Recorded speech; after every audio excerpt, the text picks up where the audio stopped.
السلام علیکم ورحمۃ اللہ وبرکاتہ۔ سورہ اخلاص کی فضائل۔ سورہ اخلاص کی فضائل تو بہت ہیں، لیکن تھوڑا سا بیان کر رہی ہوں۔ سورہ اخلاص مکیہ و بقول مدنیہ ہے۔ اس میں 1 رکوع 4 یا 5 آیتیں ہیں، 15 کلمے ہیں، 47 حروف ہیں۔ احادیث میں اس سورت کی بہت فضیلتیں وارد ہوئی ہیں۔ اس کو تہائی قرآن کے برابر فرمایا گیا ہے، یعنی 3 مرتبہ اس کو پڑھا جائے گا تو پورے قرآن کی تلاوت کا ثواب ملے گا۔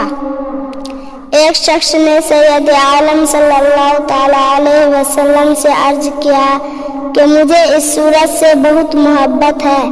فرمایا اس کی محبت تجھے جنت میں داخل کرے گی۔ ترمذی۔ شان نزول۔ کفار عرب نے سید عالم صلی اللہ تعالی علیہ وسلم سے اللہ رب العزت و تبارک و تعالی کے متعلق طرح طرح کے سوال کیے۔ کوئی کہتا تھا کہ اللہ کا نسب کیا ہے، کوئی کہتا تھا کہ وہ سونے کا ہے یا چاندی کا ہے یا لوہے کا ہے یا لکڑی کا ہے، کس چیز کا ہے۔ کسی نے کہا وہ کیا کھاتا ہے، کیا پیتا ہے، ربوبیت اس نے کس سے ورثہ میں پائی اور اس کا کون وارث ہوگا۔ ان کے جواب میں اللہ تعالیٰ نے یہ سورت نازل فرمائی اور اپنے ذات و صفات کا بیان فرما کر معرفت کی راہ واضح کی اور جہالانہ خیالات و اوہام کی تاریکیوں کو جن میں وہ لوگ گرفتار تھے اپنی ذات و صفات کے انوار کے بیان سے مزمحل کر دیا۔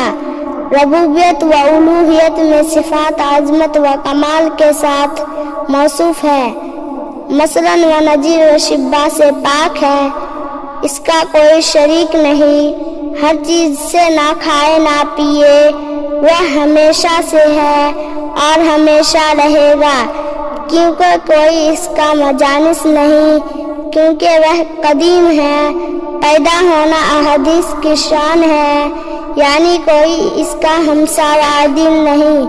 حضرت عافیہ بن عبد القلائی رضی اللہ تعالیٰ عنہ فرماتے ہیں، کسی نے پوچھا یا رسول اللہ صلی اللہ تعالیٰ علیہ وسلم، قرآن میں سب سے بڑی سورت کون سی ہے؟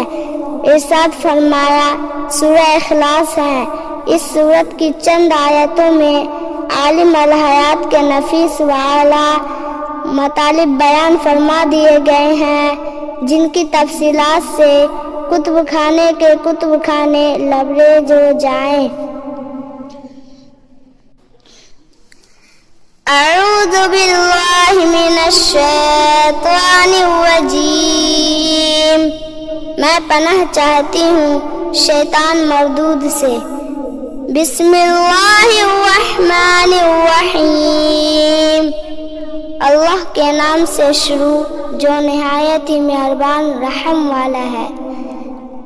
قل هو اللہ احد اللہ الصمد لم یلد ولم یولد ولم یکن له کفوا احد۔ صدق اللہ العظیم۔